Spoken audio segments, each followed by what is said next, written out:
Avide et rusée, Lady Elizabeth Chudley a passé toute sa vie à essayer d'enterrer le plus grand secret de sa jeunesse, un mariage illicite qui a terriblement mal tourné. Elle a menti pour atteindre les sommets, se faisant des ennemis dangereux en chemin. Entachée par la duplicité, Élisabeth a mis le feu à sa propre vie, et lorsque la fumée s'est enfin dissipée, elle n'était plus qu'une coquille glaçante de la belle femme qu'elle avait autrefois été. Il y a une raison pour laquelle l'histoire veut que nous oubliions le scandaleux récit de Lady Elizabeth Chudley. Elizabeth a connu la tragédie dès son plus jeune âge. À seulement 5 ans, son père, après avoir dilapidé son argent, a connu une fin soudaine. Cela a laissé Elizabeth dans une sorte de limbe aristocratique. Elle ne mourait pas de faim, mais n'avait pas non plus accès au luxe des plus fortunés. Cependant, Elizabeth était destinée à s'impliquer dans la cour royale britannique, ce qui ne ferait que la conduire à la notoriété et au scandale. À l'âge de 15 ans, une menace pour sa santé et son bien-être a assombri son horizon. Elle a survécu à une dangereuse attaque de variole, mais par un coup de chance, s'en est remise sans cicatrice durable. Elizabeth était connue pour être à la fois belle, extrêmement charmante et spirituelle, et il ne fallut pas longtemps avant qu'elle n'attire l'attention d'un gentleman beaucoup plus âgé. La toute première incursion d'Elizabeth dans la romance était de nature à faire frémir. Encore enfant à bien des égards, elle est devenue l'objet d'affection du politicien William Pulteney. C'était un homme puissant, membre de la Chambre des communes, et, plus troublant encore, il était marié. Mais malgré tout cela, Pulteney ne pouvait résister à la tentation d'une adolescente sans défense. Et c'est là que les choses sont devenues encore plus inquiétantes. Sous ses airs pompeux, William Pulteney était un loup déguisé en mouton. Les yeux fixés sur Elizabeth, il montrait un intérêt étrangement prononcé pour son éducation et passait de longues heures seul avec elle. Selon son premier biographe, et sans surprise, leur intimité n'était pas toujours platonique. Mais sous le regard favorable porté sur sa fille, la mère d'Elizabeth n'a fait qu'encourager leur lien étroit, ce qui a créé un effet d'onde légendaire. Après avoir passé beaucoup de temps avec elle, Pulteney a fait une suggestion qui a changé à jamais le cours de la vie d'Elizabeth. Il lui a conseillé de s'installer à Londres et de s'intégrer à la cour royale.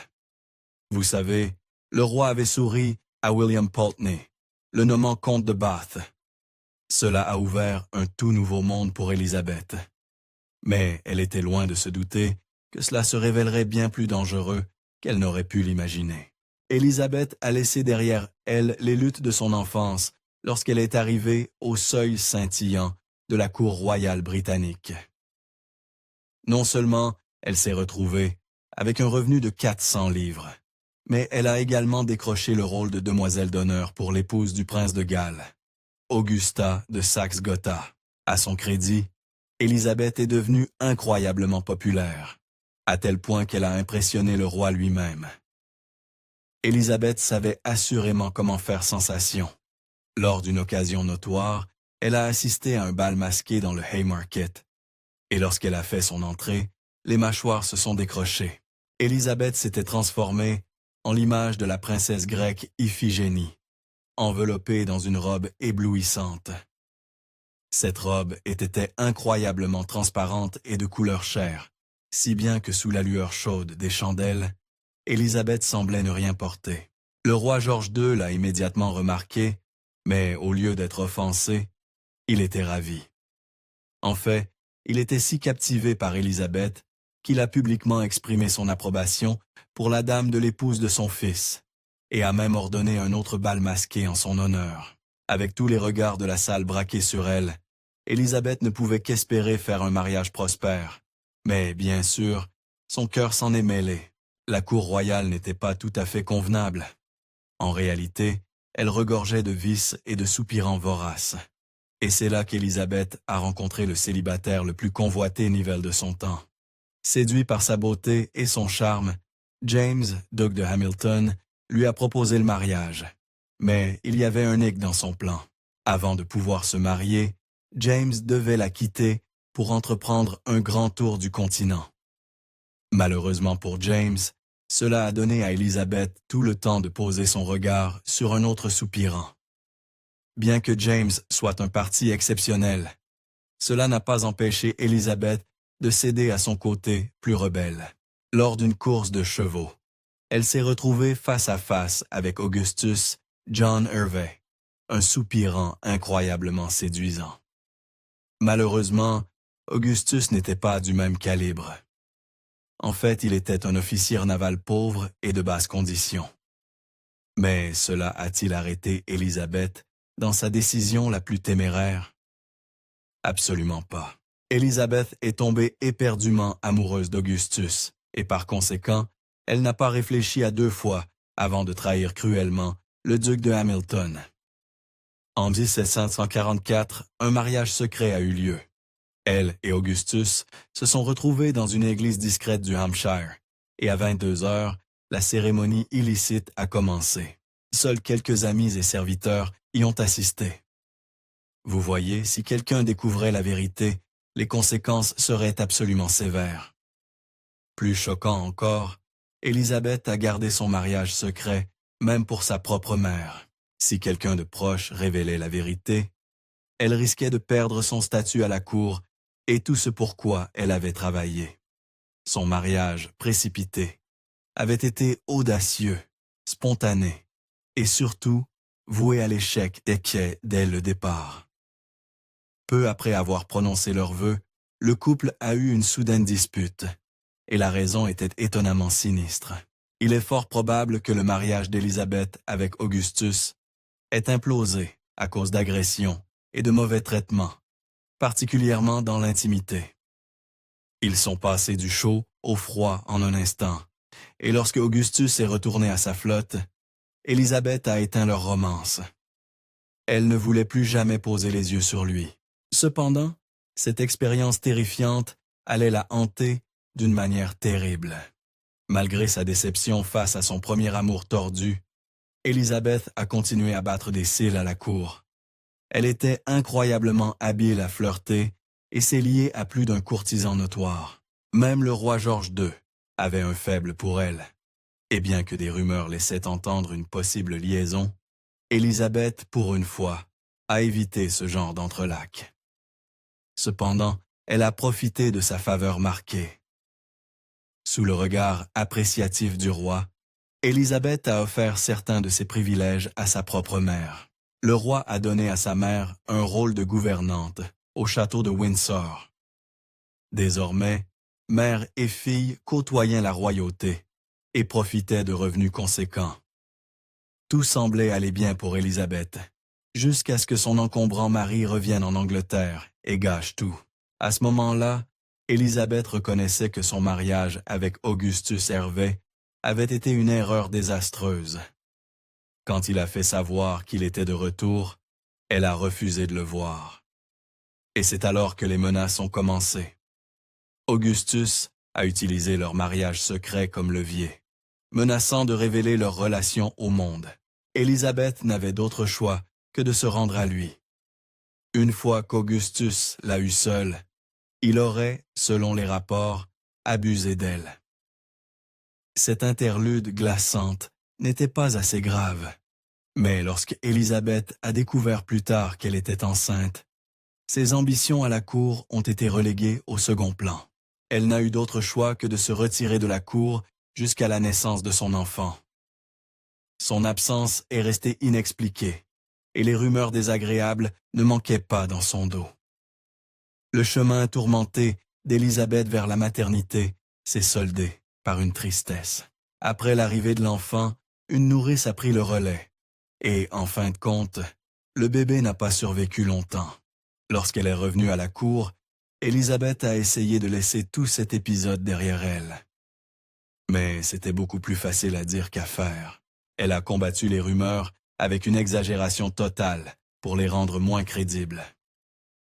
Désespérée d'effacer les rumeurs de grossesse, Élisabeth a un jour suggéré à Lord Chesterfield Le monde dit que j'ai eu des jumeaux. » Cette réponse était brutale et ô combien révélatrice.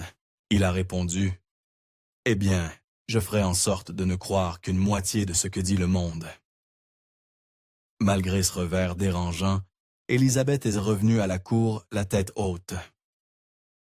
Mais le drame la suivait partout où elle allait, et elle était sur le point de tout bouleverser, comme jamais auparavant. Élisabeth avait certainement appris de ses erreurs passées. Quand il s'est agi de sa prochaine conquête amoureuse, elle n'a pas visé bas. Le duc de Kingston, Evelyn Pierrepont, était exactement le genre d'homme capable de changer sa vie. Tout d'abord, il venait d'une famille riche. Il possédait de vastes domaines, sans parler d'un revenu délicieux de 17 000 livres par an. Mais il y avait une seule chose qui se dressait sur son chemin. Pour s'attirer les faveurs du duc de Kingston, Élisabeth a dû briser quelques cœurs en chemin. Vous voyez, le duc avait déjà une concubine. Mais une fois qu'il a rencontré Élisabeth, les autres femmes n'avaient aucune chance. À la grande joie d'Élisabeth, il a impitoyablement abandonné sa maîtresse française pour elle. Oh, mais cette amante délaissée n'a pas bien pris le fait d'être remplacée, et elle a cherché à se venger d'Élisabeth d'une manière vicieuse. L'ex-maîtresse du duc s'est enfuie à Paris, où elle a écrit un livre hostile sur Élisabeth. Pendant ce temps, Élisabeth avait gagné. Elle était sortie victorieuse et profitait sans vergogne de l'attention constante de son nouvel amant. À 30 ans, elle ne voulait rien de plus que de garder son homme sous contrôle. Et bien qu'elle n'ait pas complètement abandonné ses flirts, elle adorait surtout se prélasser dans la gloire de la richesse de son duc. Elle ne savait pas encore que sa cupidité deviendrait un jour son talon d'Achille. Pour Élisabeth, se glisser dans les draps du duc de Kingston a porté ses fruits de manière spectaculaire. Avec une main dans son portefeuille et l'autre tenant son cœur, elle dépensait son argent comme de l'eau. Elle remplissait ses domaines ainsi que les maisons qu'il lui avait offertes de bibelots brillants et d'ornements coûteux. Le duc la maintenait à la pointe de la mode et lui fournissait tous les luxes qu'elle désirait. Sa vie était un rêve à ce stade. Et surtout, cela la protégeait des langues capricieuses de ses pairs, ceux qui autrement l'auraient déchirée. À ce moment-là, la réputation d'Élisabeth avait subi pas mal de dommages. Mais même ainsi, elle restait être une force magnétique au sein de la société. Qui pouvait résister à ces fêtes somptueuses, tout droit sorties d'un conte de fées? Il y avait des feux d'artifice, des montagnes de fraises, des tapis et un divertissement sans fin. Avec tout cela, la haute société était plus qu'heureuse de fermer les yeux sur les rumeurs sombres qui jetaient une ombre sur son caractère. Mais cela ne durerait pas éternellement. Élisabeth avait décroché l'homme le plus séduisant d'Angleterre et profitait de ses dépouilles sans fin. Mais tout cela était sur le point de prendre un tour très compliqué. En 1764, le duc est allé dans son dos et a eu une brève liaison avec une modiste. La trahison a poussé Élisabeth à prendre ses distances avec leur liaison en cours, et vous pouvez parier qu'elle a utilisé sa liberté pour s'amuser. Bien qu'Élisabeth appréciait sa vie confortable avec le duc, elle n'a pas accepté sa tromperie sans réagir. Pendant leur séparation, elle a voyagé en Europe, où elle a honoré la cour du roi Frédéric II de Prusse. Là, elle a laissé libre cours à sa nature de fêtarde. Lors d'une des danses, elle a bu beaucoup trop et s'est retrouvée complètement ivre. Mais, nuit folle mise à part, elle aspirait toujours au duc. Ainsi, lorsqu'il lui a demandé de revenir à lui, elle n'a pas hésité. Mais juste au moment où sa vie amoureuse semblait se redresser, son passé est revenu l'assaillir par derrière. Élisabeth ne pouvait tout simplement pas échapper à la tâche de son premier mariage. Son mari Augustus a refait surface, et cette fois avec des menaces à l'appui. Il voulait la poursuivre en divorce pour pouvoir épouser une autre femme. Bien sûr, Élisabeth ne voulait rien d'autre que de divorcer de lui, mais elle devait se soucier de sa réputation. Un scandale comme celui-ci pourrait détruire ses espoirs d'épouser son très riche duc. Elle n'a eu d'autre choix que de négocier avec son mari, l'homme qu'elle méprisait le plus. En réponse à la menace odieuse d'Augustus, Élisabeth a riposté avec un avertissement glaçant. Vous voyez, si Augustus révélait leur mariage, elle devrait assumer la responsabilité de ses dettes colossales de 16 000 livres, un fardeau qu'Augustus n'avait aucune envie de porter. Ils ont donc mis leurs têtes ensemble et ont élaboré un plan sournois. Pour sortir tous les deux de ce pétrin, elle le poursuivrait en justice. À bien des égards, Élisabeth et Augustus ont conçu le plan parfait. Elle l'a poursuivi pour jactitation de mariage. Et qu'est-ce que la jactitation, vous demandez-vous? Eh bien, c'est lorsqu'on prétend être marié, alors qu'on ne l'est pas. Pendant le procès, Augustus a délibérément rendu sa défense aussi faible que possible. Simple, rusé et absolument brillant. En 1768, le tribunal a donné raison à Élisabeth et a déclaré que le couple n'avait jamais été marié. Problème résolu, non? Eh bien, si vous pensiez que c'était fini, vous vous tromperiez. Cette victoire semblait belle et tout, mais il y a une ironie dans cette histoire. Vous voyez, des années auparavant, en 1759, la cupidité d'Élisabeth l'a poussée à prendre la décision la plus insensée imaginable.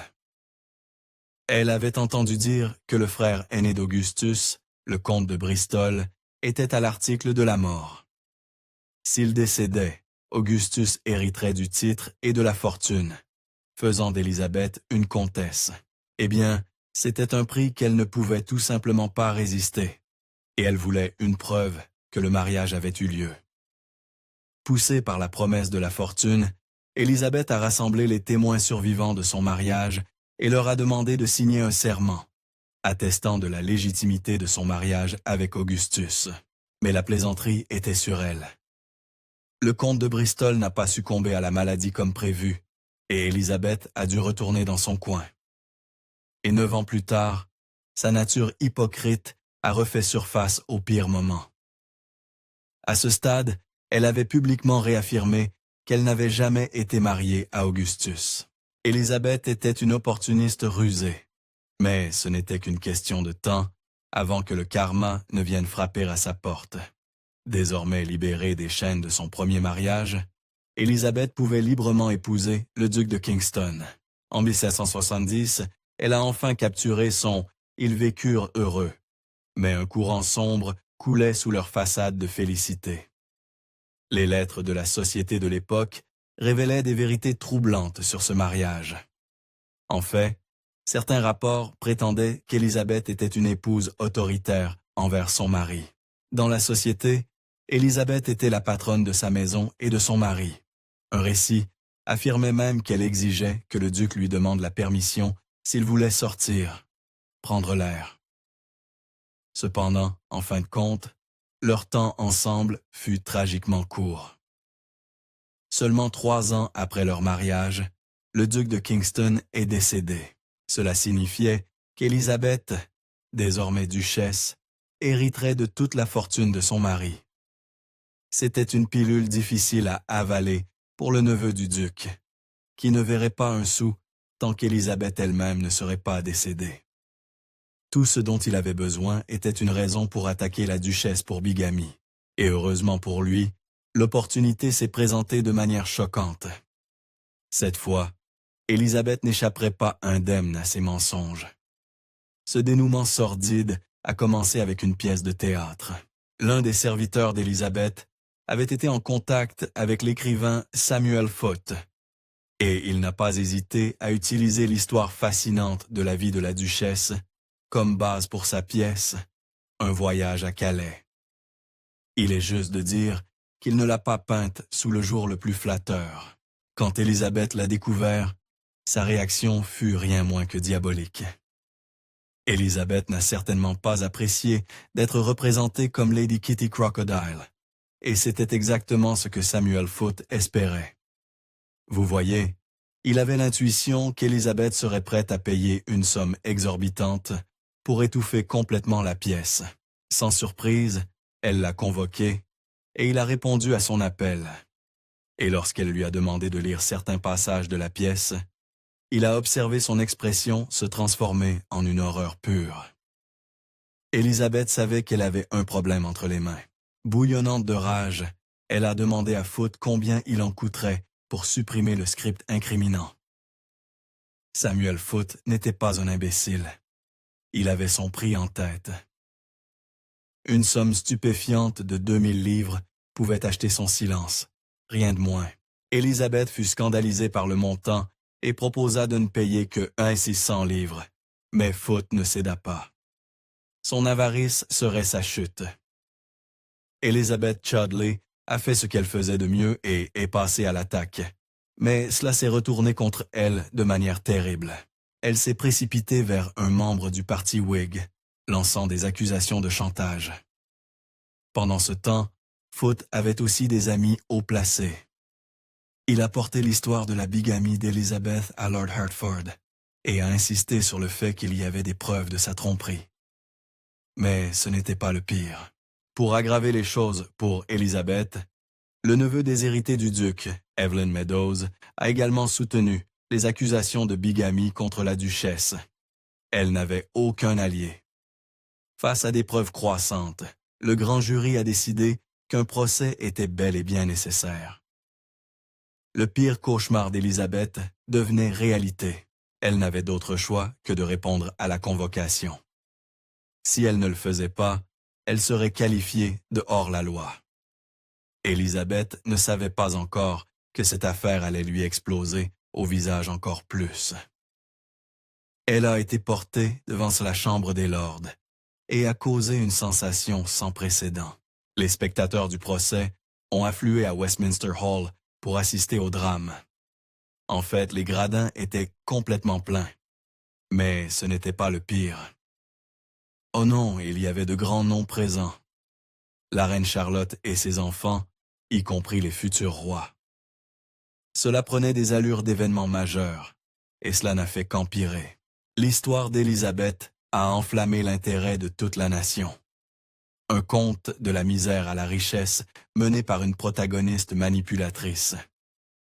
Elle s'était frayé un chemin jusqu'au sommet. En fait, elle était devenue l'une des femmes les plus riches de Grande-Bretagne. Et quoi de plus divertissant que de regarder les puissants retomber sur terre. Les commérages ont rendu cette affaire tristement célèbre, et bientôt, elle a échappé à tout contrôle. Elizabeth Chudley s'est attiré un surnom humiliant, la duchesse comtesse. Vous voyez, son premier mari était récemment devenu comte, et ainsi, d'une certaine manière, elle était à la fois duchesse et comtesse. Les choses ne s'annonçaient pas bien pour Elizabeth. Pour elle, le procès fut une expérience déchirante. Même sa tenue était aussi dramatique que tout cet épisode. Elizabeth a assisté à son procès drapée de noir de la tête aux pieds. Elle portait même une capuche noire, mais il y avait quelque chose d'étrangement familier dans son apparence. Elle ressemblait à Mary Stuart, affrontant son exécution imminente. De plus, Elizabeth, âgée de 56 ans, avait perdu la beauté rayonnante de sa jeunesse. En fait, un témoin se souvenait d'elle comme étant grande et mal formée. Mais bien qu'elle ait perdu ses grâces physiques, Elizabeth avait toujours un talent pour la manipulation. La seule question était, serait-ce suffisant pour la sauver? Elizabeth, connue pour ses crises de colère extravagantes, a réfréné son égoïsme. Elle a fait de son mieux pour apparaître aussi agréable que possible. Elle a passé beaucoup de temps à témoigner en sa propre défense, mais cela n'a tout simplement pas suffi. Elle avait gravement sous-estimé le pouvoir de ses serviteurs. L'un d'eux en particulier détenait la clé de sa ruine. Tout le procès a mal tourné pour Elizabeth lorsque son ancienne servante, Anne Craddock, a présenté une preuve glaçante. En clair, elle a jeté la duchesse sous les roues, ne lui épargnant pas une once de pitié. Quand le verdict de culpabilité a retenti dans l'air, Elizabeth se serait effondrée sans vie sur le sol. Elle a été reconnue coupable de bigamie. Mais pour Elizabeth, le combat était encore loin d'être terminé. Si Elizabeth voulait s'échapper avec sa fortune, elle devait agir rapidement. Elle savait que le neveu déshérité de son mari, Evelyn Meadows, voudrait la poursuivre pour faire annuler le testament.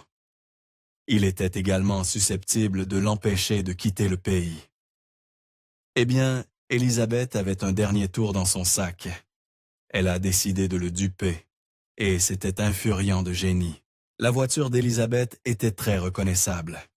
Alors, elle a demandé à son cocher de la promener partout en ville.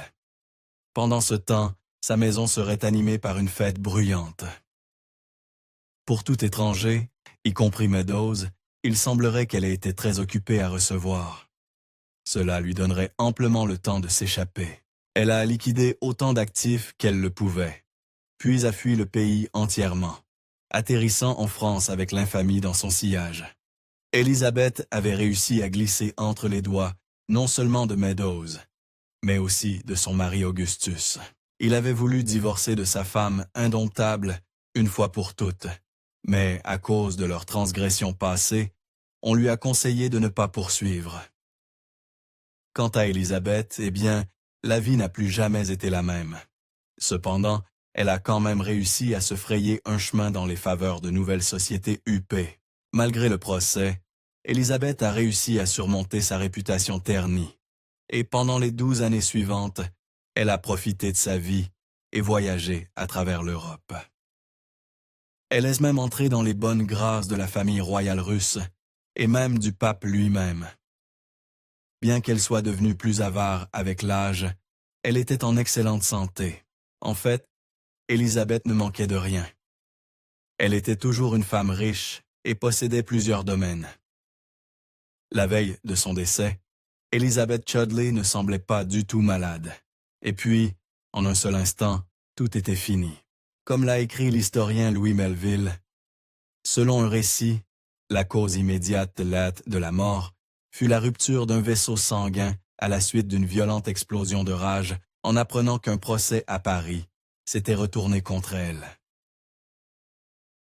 Merci d'avoir regardé. Histoire exposée. Si vous aimez découvrir les meilleures histoires de l'histoire, aimez et abonnez-vous pour continuer à explorer avec nous. N'oubliez pas de visiter notre page principale, Factornet, pour plus de faits incroyables sur tout.